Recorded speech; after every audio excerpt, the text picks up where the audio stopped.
Hi hello नमस्कार सर्वांना. मी वैष्णवी पवार ह्या यूट्यूब चॅनलमध्ये तुम्हा सर्वांचं खूप खूप खूप मनापासून स्वागत. तर तुम्ही बघू शकता मी नवी साडी वगैरे वेअर केलेली आहे आणि तुम्हाला माझा लुकही वेगळा दिसत असेल. तर त्याचं कारण असं आहे की आज आहे चंपाषष्ठी आणि चंपाषष्ठी निमित्त आज आमच्या गावामध्ये खंडोबाच्या मंदिरात अभिषेक होता. त्यासाठी आम्ही दोघंही पूजेला गेलेलो होतो आणि सॉरी मी तो मंदिरातला वगैरे व्हिडिओ शूट करू शकले नाही, कारण मला सकाळी इथेच घरीच खूप उशीर झालेला होता. पूजा असल्यामुळे आम्हाला सकाळी 7लाच जावं लागत होतं. त्याच्यामुळं पनूचंही मी काही स्कूलचं आवरून दिलं नाही. त्याच्या टिफिनला वगैरे माझा हात लागला नाही, ते श्रद्धानेच बनवून दिलं. तर आद्विक आणि पनू गेलेले आहे स्कूलला आणि प्रथमेशला आता स्कूलला जायचं आहे. तर तो स्कूलला जाऊपर्यंत मी माझे पटपट घरातले सगळे कामं आवरून घेते आणि नंतर आपण पुन्हा निवांत बोलू. तर इथे मी साडी वगैरे चेंज करून माझ्या कामाला लागले होते. इथे प्रथमेशचं माझ्या मागं भलतंच काहीतरी चालू होतं.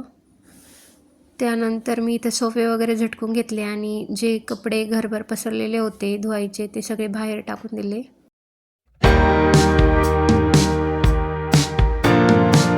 त्यानंतर घर वगैरे सगळे स्वच्छ झाडून घेतले, कारण सकाळी सकाळी घरात खूप धूळ झालेली असते.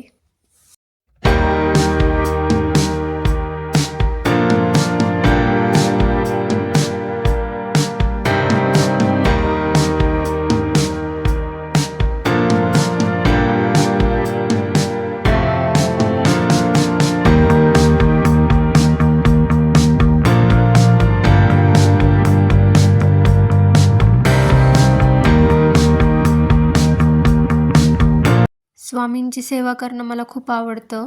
त्यांची सेवा वगैरे केली की मन दिवसभर प्रसन्न राहतं. मनात कुठली आणि कसलीच भीती राहत नाही. जेव्हापासून मी स्वामींच्या सेवेत आले तेव्हापासून मला एक ऊर्जा आणि बळ मिळालंय आणि खरं तर त्यांचा आशीर्वाद घेऊनच मी माझं यूट्यूबचं चॅनल ओपन केलंय. स्वामी कायम म्हणतात की भिवू नको, मी तुझ्या पाठीशी आहे. आणि खरोखर कोणतेही संकट येऊ द्या, स्वामी कायम आपल्या पाठीशी उभे असतात. तर स्वामींना मी इथे मुजरा करून घेतला होता. जास्त नाही, पण मला जमन तेवढी सेवा मी स्वामींची करत असते. अवधूत चिंतन श्री गुरुदेव दत्त श्री स्वामी समर्थ. तर प्रथमेश स्कूलला गेलेला आहे आणि मीही घर वगैरे झाडून घेतले आणि माझी देवपूजा झाली. त्याच्यानंतर थोडासा चहा घेतला, कारण सकाळी मी खूप लवकर गेलेले होते घाईमध्ये, त्याच्यामुळे मी चहा वगैरे काही घेतलेला नव्हता. आणि पनू स्कूलला जाऊपर्यंत खूप घाई असते आणि ते एकदा की स्कूलला गेले की मग निवांतच असतं आमचं, हळूहळू चालत असतं काम. सगळंच काम आवरलं, फक्त खाली धुणं राहिलं आणि शाने ते भिजू घातलेलं आहे. तर इथं माझं धुणं वगैरे धुवून झालेलं होतं. मी धुणं वाळत टाकत होते.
काय ते काय बुबू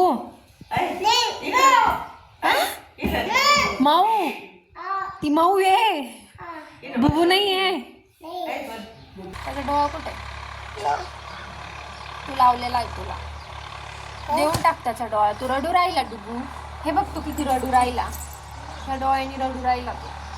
हा इथं ये तू, इथं ये तू. त्याला कुणी मानली कानू कुणी माननी त्यांना? तू किती रडू राहिला? पनू दादानी बाबू कसं माननी त्यांना? असं माननी. आता वाजलेले दुपारचे 2 आणि मी आत्ताच माझं सगळं कामावरून बसलेले आहे. पणूचं स्कूल 2ला सुटतं आणि घरापर्यंत यायला त्याला 3-3:15 वाजतात. त्याच्यामुळं तो येऊपर्यंत माझा जास्त नाही पण थोडा तरी आराम झाला पाहिजे, कारण सकाळी पण खूप लवकर उठावं लागतं. वगैरे झालेली आहे आणि पणूही आलेला आहे खाली स्कूलमधनं.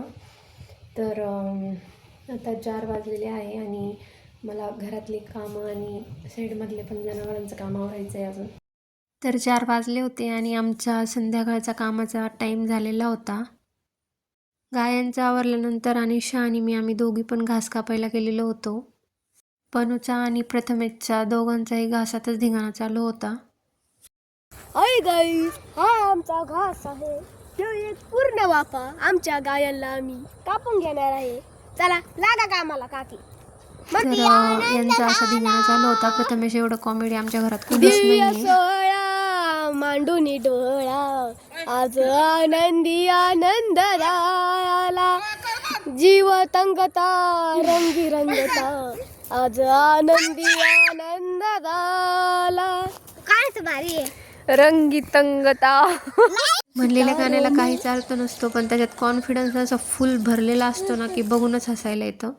त्यानंतर तुम्हाला सर्वांना माहितीच आहे की आज चंपाषष्ठी आहे, त्याच्यामुळं आम्ही तळी भरली होती. तळी भरून झाल्यावर प्रथमेश पनू आणि डुगू तिघंही यात्रेला गेलेले होते आणि त्यांनी खेळणी आणलेली होती त्यांना.